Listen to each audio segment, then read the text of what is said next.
Bye bye. যাই। ও আবার pen ফেলে গেছে।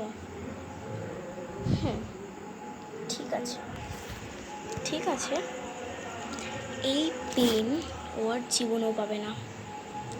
আমাকে যখন আমি প্রথম দিকে স্কুলে ভর্তি হয়েছিলাম অনেক জ্বালিয়েছিল, অনেক কটু কথা বলেছিল। আমি দোষ না করলেও আমার নামে দোষটা ঠিক চাপাতেই হতো ওর। বাবা মার কাছে বকা খাবে তো থাক, আমার কিছু করার নেই। ও বকা খাবে সেটা আমার আনন্দ হবে। কেন? ও আমাকে অনেক জ্বালিয়েছে, অনেক।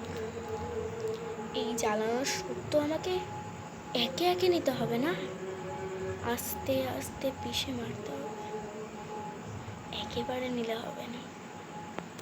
অভিনয় না, দিব্যি কেটে বলতে পারি। মিথ্যে কথা বললে না আজ আমার চোখ দুটো জল জল করতো না। দিব্যি, মা কালীর দিব্যি।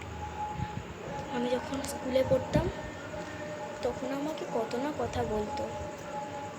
একদিন ওর হেয়ার প্যানটা ভেঙে গেছিলো, সেটা মেঘনাথ ভেঙেছিল সেটা আমি বলেও ছিলাম, নাকি আরাধ্যা ভেঙেছে।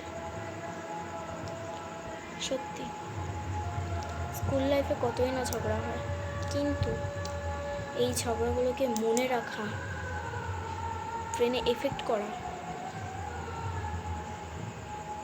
সাধারণ ব্যাপার নয়।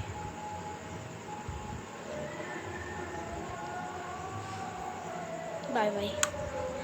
তোমরা আমার মতো কে কে বন্ধুর কাছে অত্যাচার হয়েছ প্লিজ কমেন্টে লিখে জানিও।